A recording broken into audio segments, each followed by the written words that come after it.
नमस्कार, मैं मोहम्मद आसिफ और आप देख रहे हैं SPN 9 न्यूज़। SPN 9 न्यूज़ में आज बात करेंगे गुलाम नबी आज़ाद की। गुलाम नबी आज़ाद की वापसी को लेकर, सोनिया गांधी को लेकर, राहुल गांधी को लेकर हम कुछ सवाल हैं कि क्या गुलाम नबी आज़ाद क्या वापसी करेंगे? क्या गुलाम नबी आज़ाद सोनिया गांधी की बात मान जाएंगे? देखिए, इन तमाम सवालों का जवाब दूँ इससे पहले मैं चाहता हूँ आपको एक वीडियो दिखाना। 2 वीडियो दिखाऊँगा मैं आपको, लेकिन सबसे पहले मैं चाहता हूँ गुलाम नबी आज़ाद का वीडियो देखिए कि कैसे गुलाम नबी आज़ाद इस्तीफ़ा देने के बाद सोनिया गांधी, राहुल गांधी और कांग्रेस के तमाम हाईकमान की बैंड बजा रहे हैं। उसके बाद बात करेंगे कि गुलाम नबी आज़ाद वापसी करेंगे या नहीं। देखिए पहले ये वीडियो आप।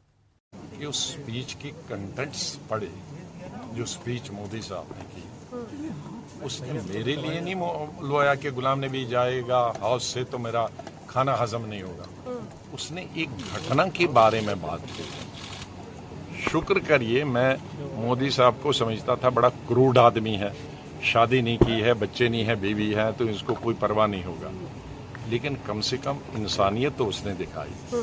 जब मैं चीफ मिनिस्टर था कश्मीर में और गुजरात की टूरिस्ट बस पे गाड़ी के अंदर, नॉर्मली गाड़ी के बाहर लगता है ग्रेनेड, शीशा खुला था तो ग्रेनेड गाड़ी के अंदर बस्ट हुआ तो लोग ऑन स्पॉट मर गए। किसी टांग नहीं थी, किसी की यहाँ नहीं थी, जख्मी हो गए। तो जब सीएम का गुजरात का फोन आया तो आई वॉज क्राइंग, रो नहीं रहा था, क्राइंग जोर जोर से, तो मैं रो रहा था। तो मोदी साहब ने फोन मेरे ऑफिस वालों ने कान में दिया तो मैंने कहा भाई मैं बात नहीं कर सकता हूँ। तो उन्होंने आवाज मेरे रोने की सुनी।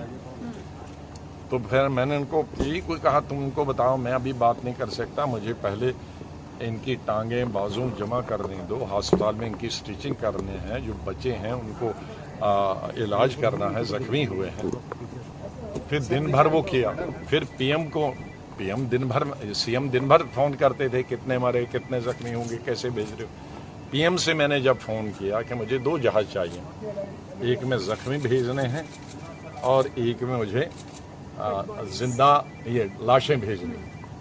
जब मैं 4 बजे फिर उनको सियाफ करने गया जहाज में, तो लोगों ने फिर रोना, मेरी टांगें, नाराजगी नहीं दिखाई ना। किसी बच्चों ने कहा मेरे बाप दे दो, पिताजी दे दो, किसी ने कहा मेरे पति दे दो या बीवी दे दो।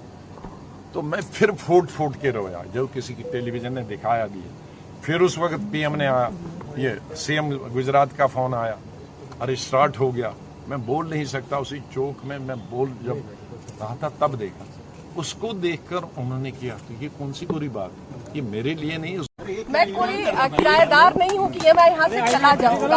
आज क्यों ऐसी स्थिति बनी कि आप अपना ही घर छोड़कर चले गए? किराएदार से भी बुरी स्थिति होगी। क्योंकि घर वालों ने घर छोड़ने पे मजबूर किया, घर वालों ने घर छोड़ने पे मजबूर किया। और जहां घर वालों को लगे कि ये आदमी नहीं चाहिए और आदमी को भी लगे कि यहाँ हमको पराया समझते हैं, तो अकल आदमी, मंद आदमी का काम है कि वो घर छोड़ के निकल जाए। आपने गुलाम नबी आज़ाद का ये वीडियो देखा और वीडियो देखकर आप समझ गए होंगे कि दरअसल कहानी का खेल ये है, ट्विस्ट ये है कि गुलाम नबी आज़ाद ने यह भी ऐलान किया हमला बोलने के बाद कि भाई हम 10 दिनों के अंदर पार्टी बना सकते हैं, पार्टी बनाने का ऐलान कर सकते हैं।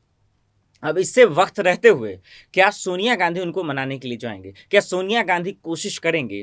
और वो इसलिए क्योंकि कांग्रेस में जो हालात हैं ये हमारा आपसे दूर नहीं है।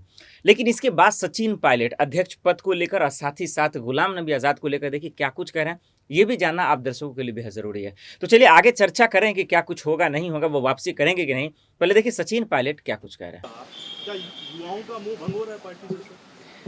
देखिए, चुनाव जो हुए उसमें ये बात सही है कि एनएसयूआई को बहुत सफलता नहीं मिली।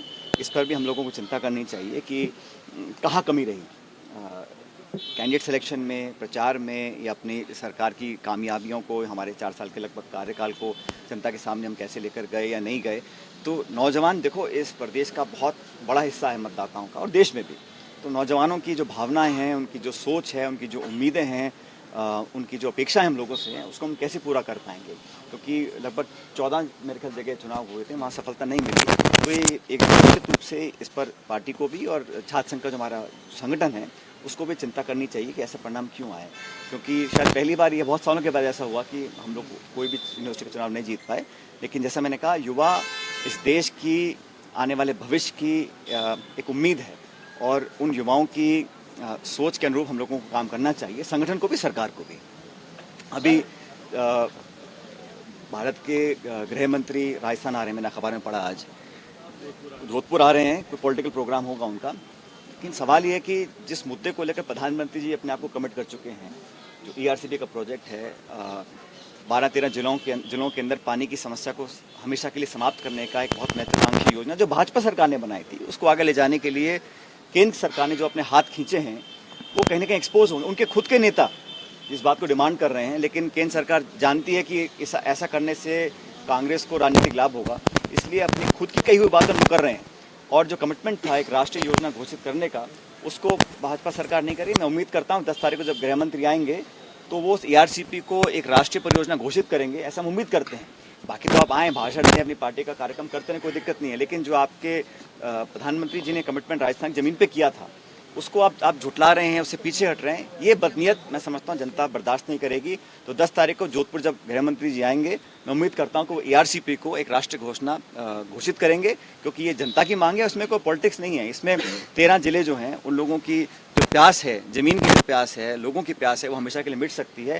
और ऐसा नहीं है कि केंद्र सरकार ने बड़ी परियोजनाएं नहीं दी। अब जब आप बुलेट ट्रेन बना सकते हो, आप इतने बड़े बड़े स्टैचू बना सकते हो, आप हज़ारों करोड़ रुपये सेंट्रल विस्तार के लिए दे सकते हो, तो राजस्थान के जो 13 जिले हैं इनके प्यास बुझाने के लिए सरकार क्यों नहीं काम कर रही है।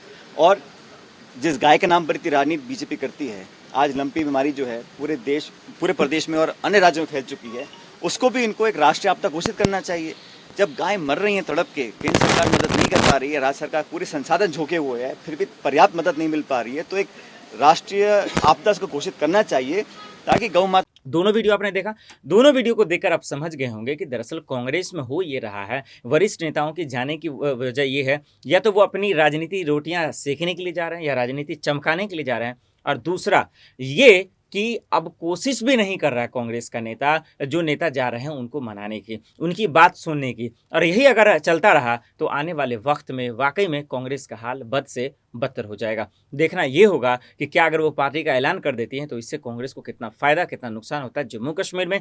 और ये भी देखना होगा कि गुलाम नबी आज़ाद जो फैसला कर चुके हैं, क्या उस पर स्टे रहेंगे या फिर वापसी भी करेंगे। ये एक बड़ा सवाल है जिसका जवाब हर कोई कांग्रेसी जानना चाह रहा है। चलिए आज के लिए इतना ही, मुझे दीजिए इजाजत और आप देख रहे हैं SPN न्यूज़। नमस्कार।